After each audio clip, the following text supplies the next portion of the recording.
y a chez les jeunes une capacité et un désir d'engagement qui sont extrêmement forts. Il y a une enquête de l'INJEP qui a été rendue publique avant-hier, qui montrait que 40% des jeunes souhaitaient s'engager. Contrairement peut-être à ce que certains anciens pensent, ils s'intéressent au monde dans lequel ils vivent, ils n'en sont pas pleinement satisfaits, ils se rendent compte de ses limites, mais au fond, ils ont moins envie de faire la révolution qu'on pouvait le faire de ma génération dans l'après 68 que d'essayer de changer les choses là où ils sont et là où ils peuvent être. Donc ils ont envie d'être dans des entreprises, par exemple, et notamment avec l'entrepreneuriat social, c'est-à-dire de développer des activités, mais des activités qui aient du sens et qui contribuent un peu à transformer la société.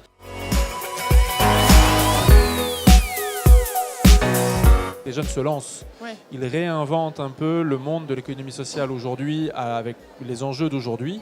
Le monde de l'ESS, tel qu'on le connaît aujourd'hui, peut souvent être en partie être daté des années 70. Beaucoup des acteurs en position de gouvernance dans ces structures se sont engagés dans les années 70. Les jeunes d'aujourd'hui inventent l'ESS de demain, mais mouillent la chemise en créant des structures avec un côté parfois plus entrepreneur, avec un mélange des genres parfois, entre des valeurs fortes, très fortes portées par ces jeunes, mais une manière de le pratiquer différente qui n'a pas peur d'utiliser les termes de profit, les termes de rentabilité, les termes professionnels, même si certains sont contestés. Mais en tout cas, ils se lancent à leur manière.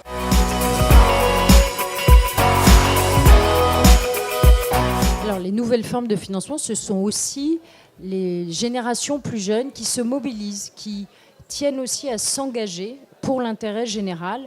Donc c'est vrai, le développement des petits dons qu'on voit beaucoup, des micro-dons et autres arrondis, mais aussi ce qu'on appelle un peu les nouveaux philanthropes à la Fondation de France, c'est-à-dire cette génération de jeunes entrepreneurs, souvent, qui ont besoin de s'engager dans la cité et qui créent aussi, qui aident finalement à modifier la vision de notre société et à construire ensemble un avenir plus serein et en tout cas plus juste. Et n'oubliez pas que vos collaborateurs sont de plus en plus demandeurs parce que la jeune génération en particulier de ces collaborateurs des entreprises est demandeuse de sens et demandeuse d'engagement et demandeuse que leur entreprise leur apporte plus qu'un boulot, plus qu'un salaire, mais aussi une capacité à s'engager dans des sujets de société. Et de plus en plus, ça sera de l'accompagnement par des collaborateurs d'entreprise qui vont mettre à la fois leur temps, leurs compétences, leur disponibilité au service de l'intérêt général.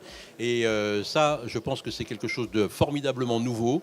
Je pense que si on veut faire bouger la société, il faut avoir une approche collective. C'est pas l'État d'un côté et le privé de l'autre, c'est l'État avec le privé. Dans le cadre du projet de loi égalité et citoyenneté que j'ai l'honneur de présenter au Parlement, nous créons un congé d'engagement qui va permettre aux bénévoles, aux dirigeants bénévoles du secteur associatif de consacrer 6 jours de leur temps en tant que salariés publics ou privés à la vie de leur association. C'est un nouveau droit que nous créons au travers de ce projet de loi.